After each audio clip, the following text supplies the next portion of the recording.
Good morning. Xavier said yesterday afternoon went well. Yeah, and how about you, Ayaka? What were you up to yesterday? After we split up, Ayato went to see Udex Nervillette at the Palais Marmonia. I was originally thinking of going with him, but he said he could manage it himself. He told me to go see the sights around Fontaine and to enjoy the local culture. So I rode the aqua bus with Yoimiya and visited the opera house on Aranias Island. Yeah, you wouldn't believe what we saw there! 2 mechanical puppets that were dancing together! You've already seen them, right? Yeah, those two! Amazing, aren't they? We sat and watched for quite a while. It was mesmerizing, like we could keep watching them forever. Oh, it was the same for us the first time we saw them, too! Afterwards, we went swimming at the beach! Well, diving, to be exact. It was the first time I ever breathed underwater! I held Ayaka's hand and we counted down together. 3, 2, 1, and then splash! We were beneath the waves.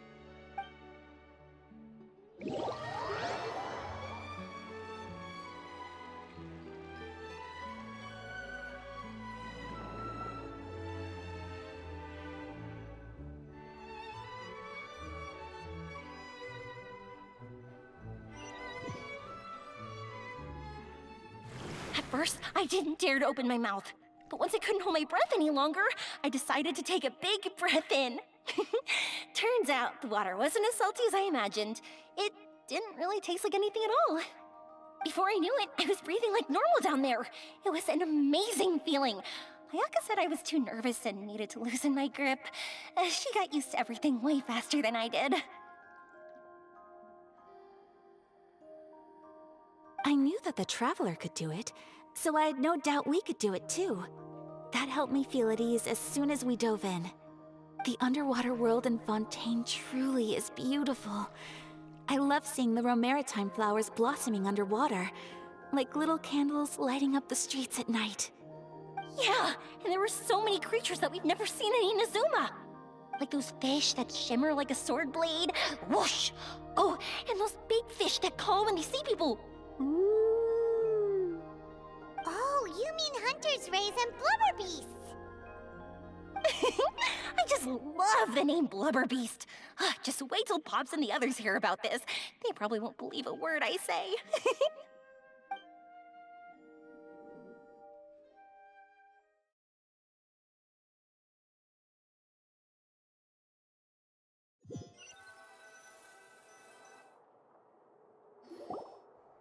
Yoimiya was down there for quite a while. It was dark before we finally rode the aqua bus back to the city. I figured she'd want to sleep in today. Yeah, even I was worried that I wouldn't be able to get up. I still felt like I was drifting in the waves when I went to sleep last night. But as soon as I woke up today, I remembered that we'd all be shooting a film together, and I was ready to go. Speaking of the film, where's everybody else? My brother and Xavier were speaking to the restaurant owner about using the place as a filming location. They should be here soon. As for the others, We're here. Please excuse my tardiness. I just finished the Special Patrol's 6-mile morning jog. Wait, 6 miles? I'm so tired. I heard you all chatting, so I decided to come down. I sure could use some of that endless energy everyone else has. Good morning, everyone. Morning. Can someone fetch me a cup of coffee? More milk, hold the sugar. Sure, I'd be happy to do that for you. No, you can't go anywhere. Please, have a seat over here so I can get started on your makeup. The last thing I want is coffee stains on my costumes. I can get the coffee. It's the perfect job for an assistant.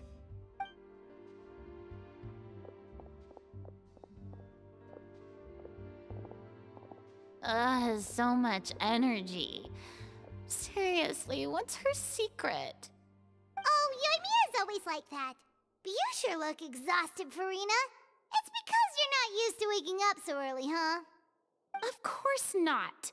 I spent the whole night reading the novel from cover to cover, marking sections that either need to be omitted or adapted.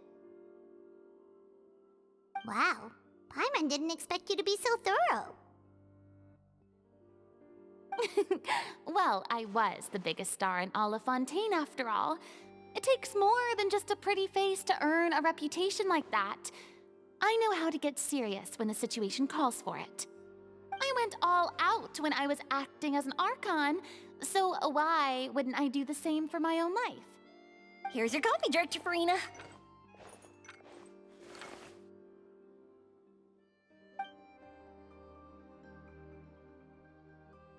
Oh, thank you. The sound of being called director and the aroma of coffee feels almost as refreshing as hearing the birds chirping in the morning. Ah, it seems everyone has managed to arrive on time. We've reached an agreement with the restaurant owner. We are free to use the second floor to shoot our film. Really? That's great! He is really looking forward to our film and hopes that providing his restaurant as a filming location will attract more customers. Well then, Mr. Xavier, I'll leave the rest to you. Okay, thanks. First, I'd like to introduce our new members. This is our prop manager, Veronique. She'll be in charge of all the film's props and items. And this is Bonneau, our lighting technician. He'll be in charge of lighting and illumination to set up each scene's atmosphere. Wow, sure feels like we have some real professionals joining the crew now. First of all, please allow me to first express my sincerest gratitude to everyone in the crew. When my investor informed me yesterday that he wouldn't be able to provide the funds, I really thought that this was the nail in the coffin for this film. I had no idea that I'd find so many people willing to help me on such short notice. Thank you. Thank you all from the bottom of my heart. No need to be so cordial, Mr. Xavier. We're all honored to be a part of this. Your works made a profound impression on me when I saw them back in Inazuma. I am sure that someday, this film will be remembered as a prime example of cultural exchange between Fontaine and Inazuma. Yes, the story is the reason I agreed to join.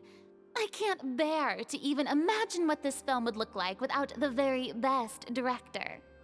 Anyway, I would like to make a promise to everyone that as the producer of this film, I'll do whatever I can to ensure that everything goes as smoothly as possible. This is not just my film. It also embodies the thoughts and feelings of every person here, as well as the endless effort we are about to pour into it.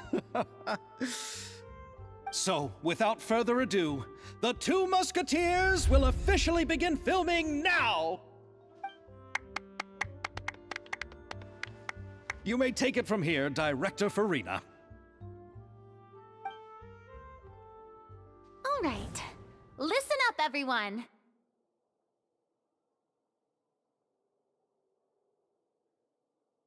The first scene takes place when the two young musketeers are living at the Baron's home, still unaware of all that is about to happen to them. We'll need props and lighting to set the scene. Our lead actors can go get their makeup done, and extras, please take this time to go over your positions. Whoa, seems Farina's really kicking things into gear as the director. Is everyone clear? I don't want anyone traipsing around the set like umbrella finches. All right, cameras will start rolling as soon as the set is ready. Let's make a film that'll make some serious waves in Fontaine. Not the kind of waves that drown people. I mean, the good kind of waves. Seems like she's still a bit traumatized by that. Anyway, let's go see if there's anything we can do to help.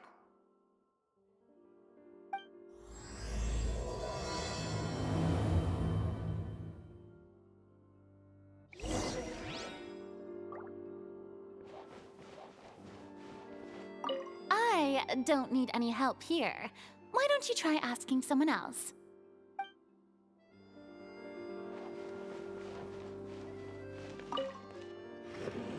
How about here?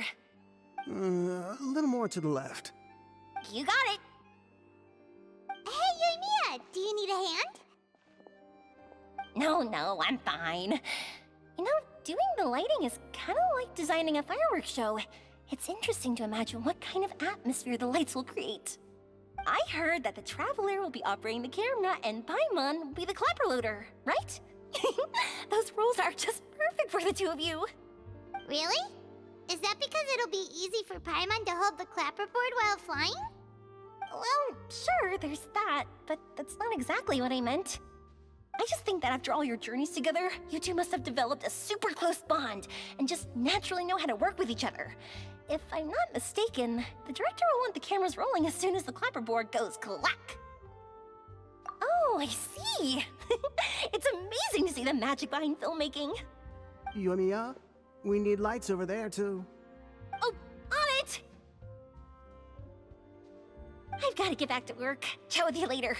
Oh, it's exciting to see so many people working together to bring the film to life.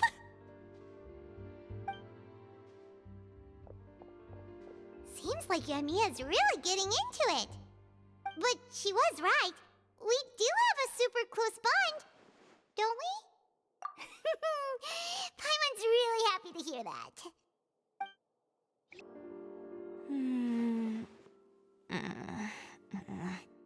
Ayaka has mentioned you to me before.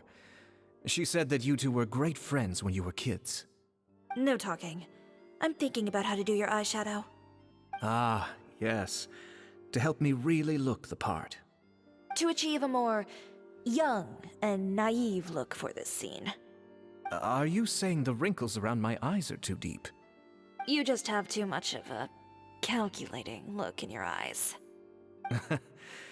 You sure don't mince your words. It seems you really haven't changed much. Quiet.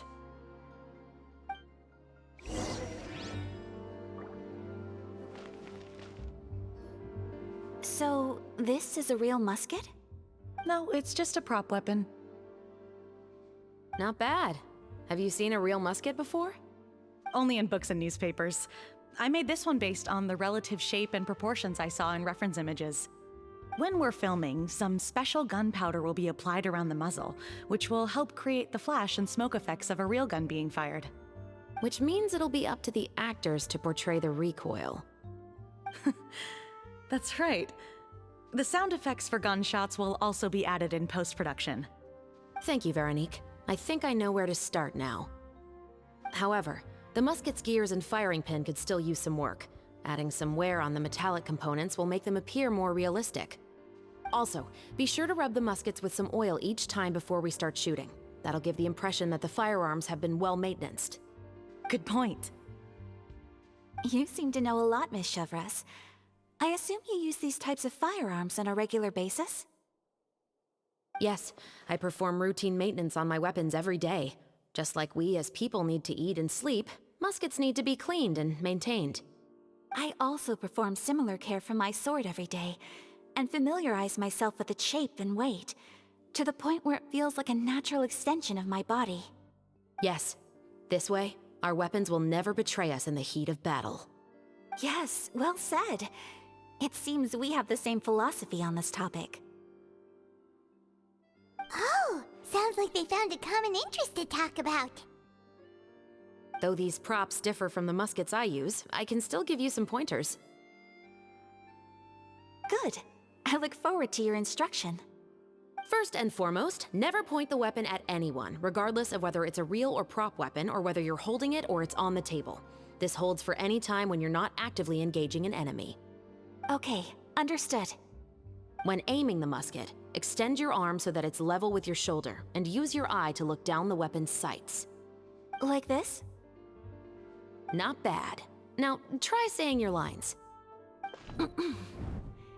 This is the end of the road for you. Good. Now turn your body a little. That way, you'll give your enemy less of a target to work with. And relax your shoulders. Here, allow me to demonstrate. This is the end of the road for you. Huh. Excuse me, Miss Chiori. Director Farina, there's something I wish to discuss with you. Oh? What is it? Like this? Yes, much better. What do you think? I do see your point. But are you sure you wish to do this?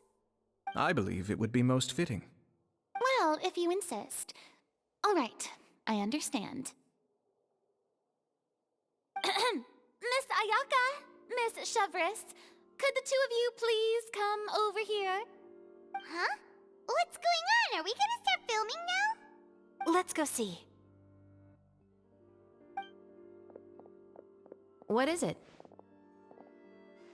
I have a question for you, Miss Chevreuse. Would you be willing to play the role of a musketeer? What? To clarify, I would like to turn over my role to Miss Chevreuse. But brother... Don't worry, Ayaka. I actually view this as a good thing. I was becoming troubled trying to set aside some time to speak to the staff at the Palais Mermonia. I would like to have some conversations about the cultural exchange between our two countries, and I've heard that the bureaucratic process here can get rather complicated. Now, I will be able to focus on my work. Besides, you also know that I'm not really one for public performances. Are you really sure? From a director's point of view, I also felt like the relationship between the two musketeers in the original story could be improved. The older brother in the story plays the lead role with his overbearing character, but this causes his character to overshadow that of his sister, and the theme of the two supporting and relying on each other isn't conveyed very well.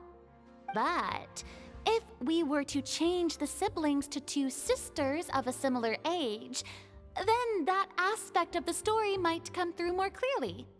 Also, I've seen you instructing Ayaka. That cold and dignified personality is exactly what we need for the older musketeer. Of course, even with all these insights, the decision should still be made by Miss Chevreuse. Chevreuse mentioned that she really likes the story, right? Paimon bets that she'll take the role. All right, I'll take the role. Good. It's decided then. I'll get started on making edits to the script. We'll also need to make some immediate adjustments to the lighting, props, and costumes. I have a feeling that our adaptation will be even better than the original story.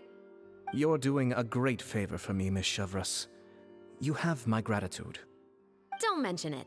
I like this character, so if anything, I should be the one thanking you. Well, since my brother is the one who brought up the idea, I suppose there's no need to worry. Let's go, Miss Chevreuse.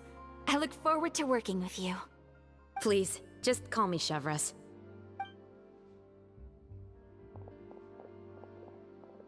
Seems like you're really going out of your way to solve the problem I was having with your makeup. Surely you jest, Chiori.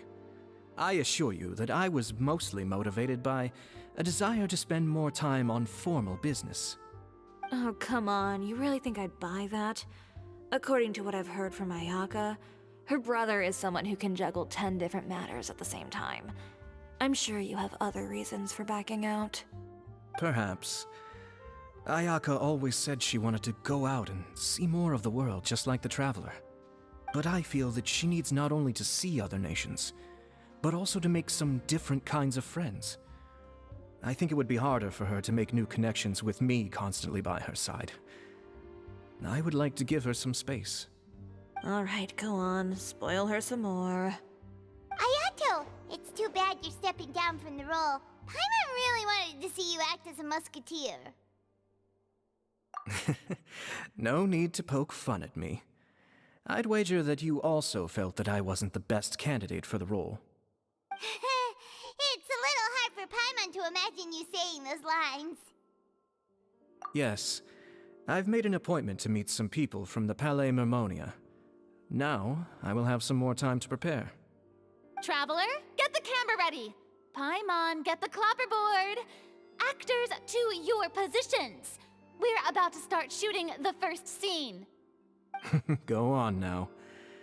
And please take good care of Ayaka. Yep, don't worry.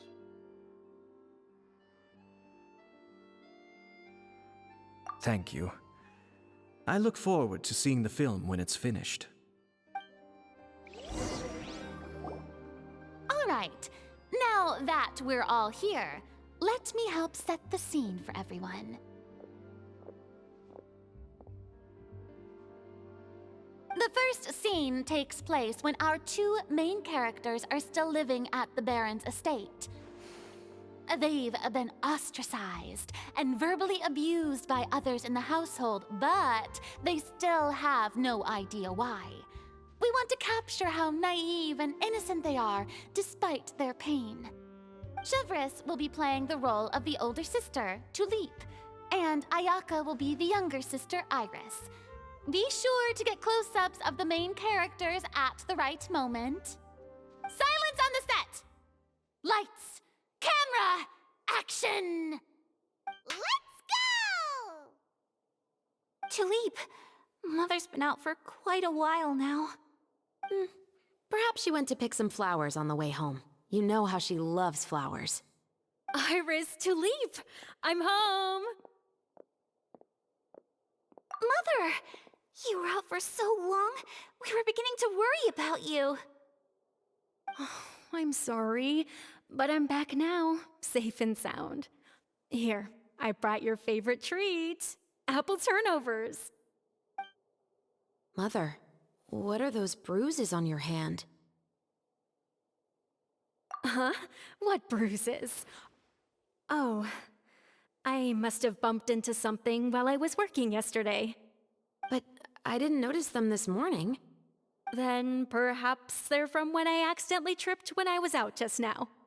By the way, did you have fun playing at home? What's the matter, Iris? Well, we've realized that no one really wants to play with us. They even took Iris's doll and spat at us. And they even called us names. They said we were... Shh. It's all right. Don't worry. Girls, listen to me. It doesn't matter what anyone says. Don't listen to them. No one can define you with such words. You both have wonderful lives ahead of you. Just like your names. You will both blossom like beautiful flowers. Maybe your time to blossom hasn't quite come yet, but one day, you two will bloom more beautifully than anything else. Don't let the soil you're in now ruin your future beauty. Understand? My dear daughters. And cut! Not bad. The actors' emotions were all on point. Let's keep that take. Also, if our clapper loader could avoid shouting at the start of the scene next time. Oh, got it. Great. I was a little worried that my nerves would get the better of me. What about you, Chevreuse? I felt fine. The lines weren't too difficult at all. Seems like Farina must have adapted the role nicely. You two were great. I couldn't tell it was your first time acting in a film. You should have more confidence. Thank you for your encouragement. Positions, everyone! We'll move on to the next scene after we try a few more camera angles.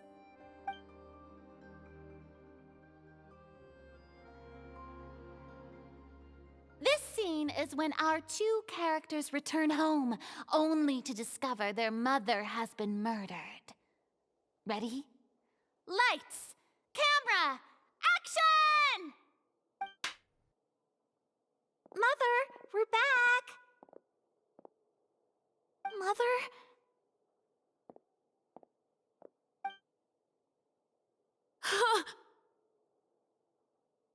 What's wrong, Tulip? Iris, stay away! Huh? Why? What's What's... Mother! Mother... She's... Huh? There's poison in this cup.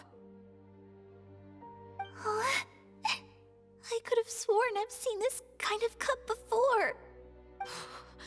Those aristocrats. They didn't even try to cover up their actions.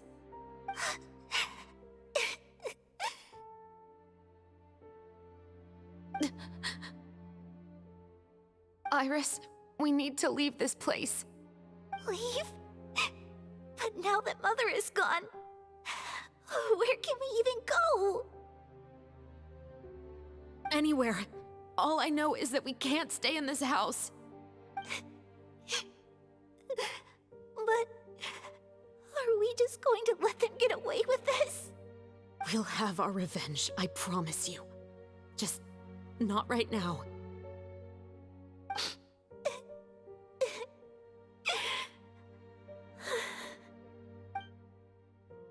Come on, let's go. No, wait. We can't just leave Mother here like this. At least let me leave this rose with her. That's why we went out in the first place. To buy her this flower. All right. Goodbye, Mother. We'll avenge you. Someday. And cut! Beautiful! Great performance! Oh my, you're so amazing, Ayaka! And were those real tears I saw? How did you do it? I was surprised too. Thank you for the kind compliments. Actually, as soon as Director Farina said action, I told myself not to think about anything. I just felt the weight of the moment and became the character. It's quite similar to practicing the art of the sword. You clear your mind and focus only on what's happening in front of you. Ayaka's performance was amazing. Have I discovered an acting prodigy? Pipe down, everyone! We need to move on to the next scene!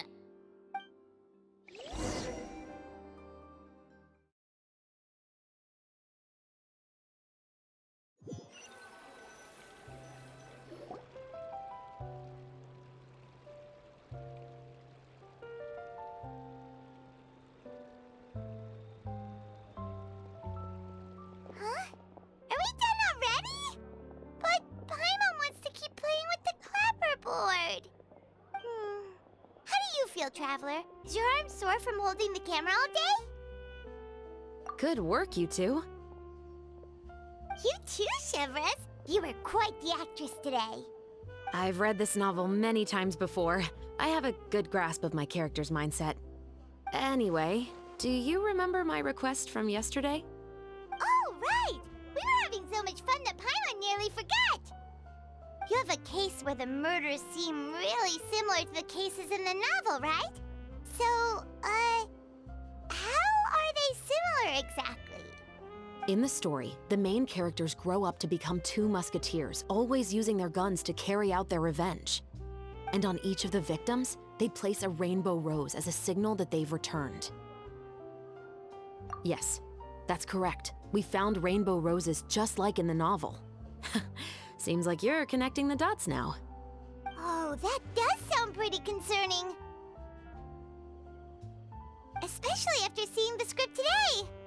Ooh, now Paimon can't stop wondering what kind of ulterior motive the murderer might have. What do you think, Traveler? You're smart. Paimon wants to hear your thoughts. Good. On behalf of Fontaine's Special Security and Surveillance Patrol, thank you for your dedication to justice. There's no time to lose. We should start investigating right away. Follow me. Huh? Right now? But we just got done filming all day. Paimon's so tired. The most valuable intel always comes after nightfall. They are like small, remote islands in the middle of the sea. If you don't stay vigilant, you will pass right by them in the fog. That's how one of my favorite books always puts it, at least. Welcome to Le Show's Clockwork Workshop. How can I help you? Hello. I'd like to know if anyone has purchased some special components lately. Special components? Sorry, could you be more specific? I mean the kind of components that aren't typically used for clockwork toys, but for firearms. Huh? For firearms? No, we don't sell those sort of things here. Don't misunderstand. I'm not here to cause any trouble. We are merely investigating a case, and we're hoping that you could cooperate. Well, to be completely honest, I'm not even sure what kind of components that would entail. Has anyone ever purchased components here as an individual rather than on behalf of an organization? We have a lot of customers who buy toys, but those who buy components are all regular customers who buy in bulk on behalf of their organization. Is that so? I understand. Thank you for your cooperation. You're welcome. It's the least I can do.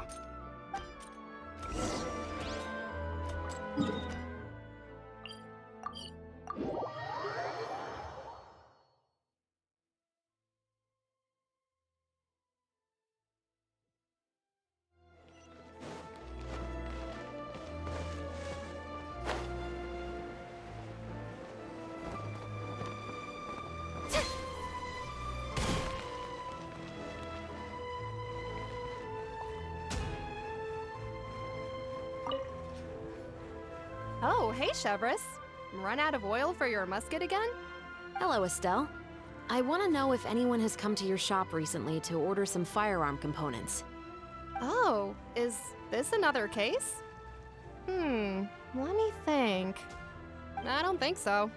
Some people have requested that I make some prop guns for the Fontaine Film Festival, but I refused all of those requests. Oh? Why's that?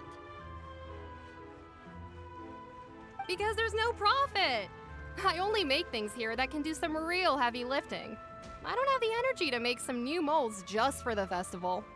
Then has anybody come specifically looking for mechanical components? Well, I usually sell off my scrap to the Fleuve Cendre. I don't typically give them to one specific person. I understand. Thanks for your cooperation. Don't mention it. Always happy to have the Musketeers' patronage. Seems like we haven't found any leads to go off yet. Yeah, unfortunately. All right, let's head to Fleuve Cendre next. Huh? Are you sure? People might not be so thrilled to see the captain of the special patrol there. You think so, huh? Then I guess you don't know. Huh? Know what? That I grew up in Fleuve Cendre. What's all this?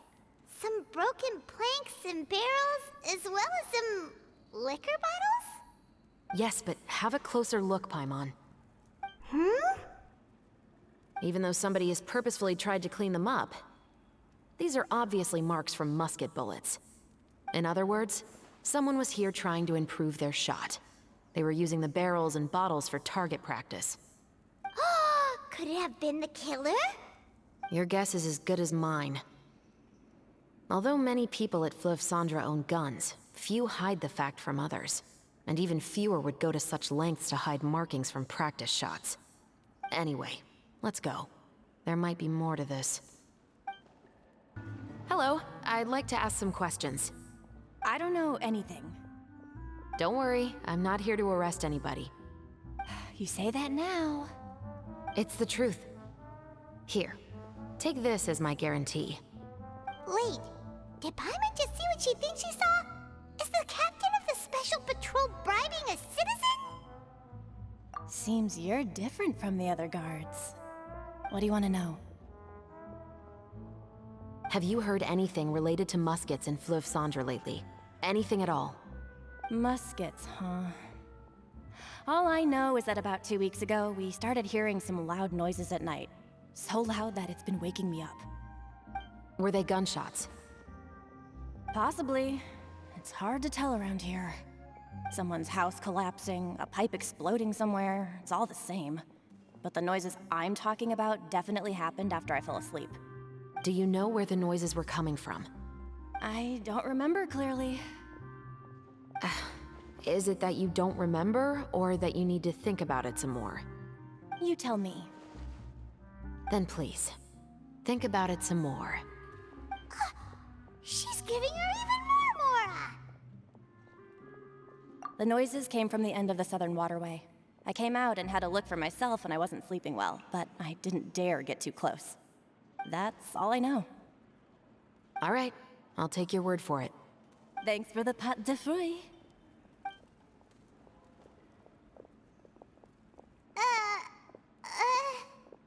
No need to be surprised. I grew up here, remember? I know how to get people around here to talk. Seems you catch on pretty quick.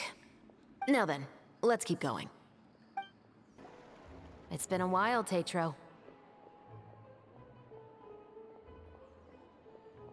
Please, just get on with your request. I want to know if you've heard anybody talking about muskets lately. Information isn't free, you know. I've heard that bandits have been extremely active in the countryside recently, and they've been affecting the delivery of goods to Poisson.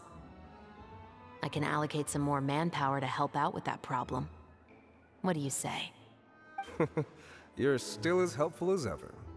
One of our men got drunk at dinner about a month ago and lost his gun. 3 days later, it turned up in the corner here. What's weird about that? He just forgot where he put it, right? This is Fleuve Cendre, my friend. Anything of value left in the tavern won't ever make it to the next day. But that gun turned out to be an exception. It didn't get any new wear and tear on it, and didn't even appear to have been fired. We were quite mystified as to what could have happened. I suspect it came back because the weapon was already known to the guards.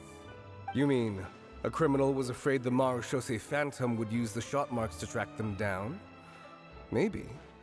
But if that's the case, the culprit really took great care to avoid getting caught.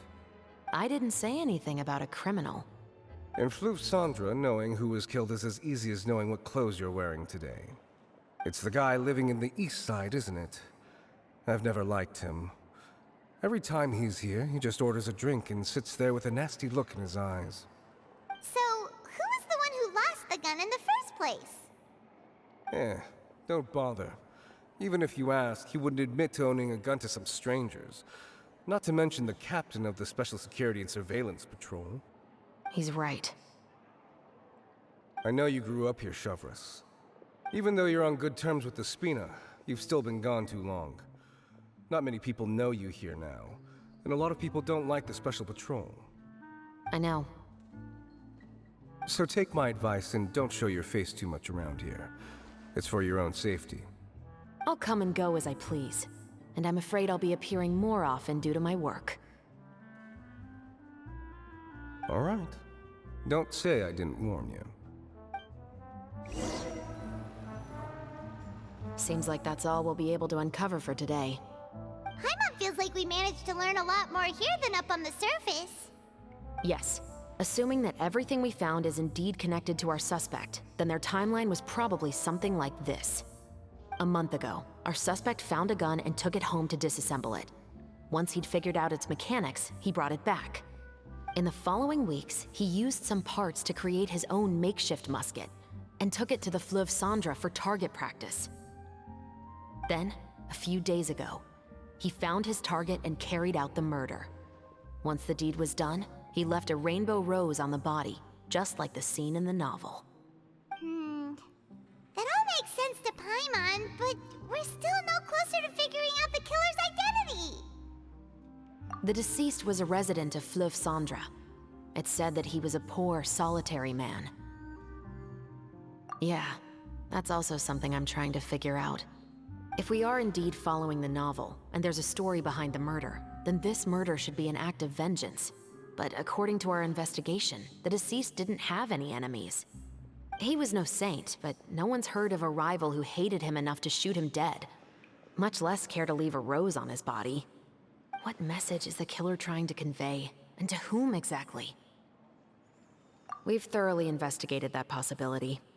He claims to have spent the whole day at the Opera House on the day of the murder, and the staff there have confirmed his account. Okay, so he has an alibi. Not only that, he lacks a credible motive as well. He has a family of his own, and both of his parents are still alive. I've looked into his records. He was adopted at the age of 6, and all the proper procedures were followed. There are also records of him at an orphanage before then. In the story, the mother of the 2 musketeers was murdered after the children turned 10. Of course, he could have changed the children's ages, but I don't want to assume anything without evidence. More importantly, I've also had a chat with him in person. He didn't seem like the kind of person who would pull the trigger to kill a man. Then, what should we do now? We have all this new information, but it doesn't help us move forward. Investigations take time. I didn't expect us to catch the culprit in just a single day. How about this? Let's spend the next few days filming with the crew. We can continue the investigation once we're done with the film. I'm sure that given time, new leads will present themselves. Wait, but weren't you saying Intel is like small, remote islands in the middle of the sea just a moment ago? Wouldn't you just miss them if you were to stop looking? Ah, but the book had more than one reference to the islands, Paimon. Oh? What else did it say then? As long as you spend enough time sailing through the fog, you'll eventually come across an island.